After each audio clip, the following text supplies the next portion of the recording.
મિત્રો, વર્તમાનમાં ભારતમાં ઔરંગઝેબની કબર લઈને એક કોન્ટ્રોવર્સી થઈ રહી છે, જ્યાં મુગલ સામ્રાજ્યના છઠ્ઠા બાદશાહ ઔરંગઝેબને દફન કરવામાં આવ્યો હતો. પરંતુ શું તમે જાણો છો કે ઔરંગઝેબનો જન્મ ગુજરાતમાં થયો હતો? આ જોડાણ મુખ્યત્વે તેના જન્મસ્થળ પ્રત્યેના તેના સ્નેહના અભિવ્યક્તિઓ તેમજ તેના પ્રારંભિક જીવન અને શાસન દરમિયાન ગુજરાત સાથેના તેના વ્યાપક સંબંધોથી ઉદ્ભવે છે. ઔરંગઝેબે તેના અંતિમ સમયમાં તેના જન્મસ્થળ માટે એક ખાસ પત્ર પણ મોકલ્યો હતો, જેથી આજના વિડીયોમાં આપણે ઔરંગઝેબના ગુજરાતના એક શહેર સાથે કનેક્શન વિશે જાણીશું.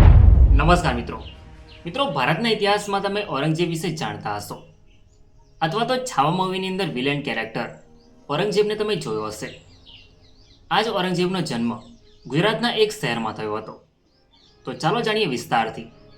ઈસવીસન 1618ની આસપાસ ભારતમાં મુગલ સલ્તનતનું વર્ચસ્વ ધીરે ધીરે વધી રહ્યું હતું, જેમાં મુગલ બાદશાહ જહાંગીરનું શાસન હતું. તેના શાસનકાળ દરમિયાન તેમનો પુત્ર શાહજહાં એક મહત્વપૂર્ણ મુગલ સેનાપતિ હતો. ઈસવીસન 1618ની આસપાસ શાહજહાં દખ્ખણ અને ગુજરાતના પ્રદેશોમાં બળવાનને દબાવવા અને મુગલ નિયંત્રણનો વિસ્તાર કરવામાં સક્રિયપણે સામેલ હતો. આ સમયે ગુજરાત મુગલ સામ્રાજ્યનો એક મહત્વપૂર્ણ પ્રાંત હતો. જહાંગીરે શાહજહાંને ગુજરાતના રાજ્યપાલ તરીકે નિયુક્ત કર્યા હતા, જેથી તેઓ મુગલ હિતોનું સંચાલન કરવા માટે વારંવાર ગુજરાત અને દખ્ખણ વચ્ચે મુસાફરી કરતા હતા.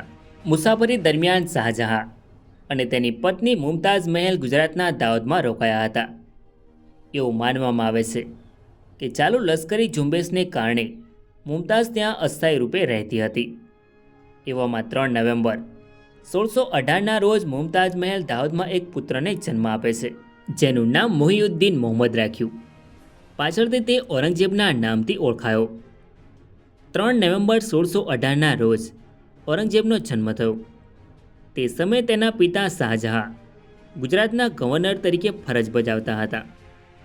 ઔરંગઝેબનો જન્મ દાહોદના કિલ્લામાં થયો હતો. હાલ તે સ્થળ દાહોદ શહેરનો ઘાંચીવાડ વિસ્તાર છે, જ્યાં ઔરંગઝેબનો જન્મ થયો હતો અને ત્યાં ઘડીનો કિલ્લો પણ બનાવ્યો હતો. મિત્રો, ઔરંગઝેબે તેના પ્રારંભિક વર્ષો ઈસવીસન 1622 સુધી ગુજરાતમાં વિતાવ્યા હતા.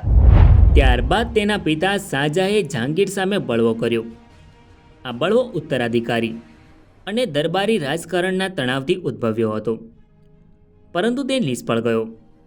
પરિણામે ઔરંગઝેબ અને તેના મોટા ભાઈ દારા શિકોને જૂન 1626માં બંધક તરીકે લાહોરમાં જહાંગીરના દરબારમાં મોકલવામાં આવ્યા. આનાથી ગુજરાતમાં ઔરંગઝેબના બાળપણનો અંત આવ્યો. ઈસવીસન 1628માં શાહજહાં મુગલ સામ્રાજ્યના બાદશાહ બન્યા પછી ઔરંગઝેબનું જીવન આગ્રાના કિલ્લામાં વીત્યું. ત્યારબાદ વર્ષો પછી ઔરંગઝેબની કારકિર્દી તેને ગુજરાતમાં પાછો લાવી.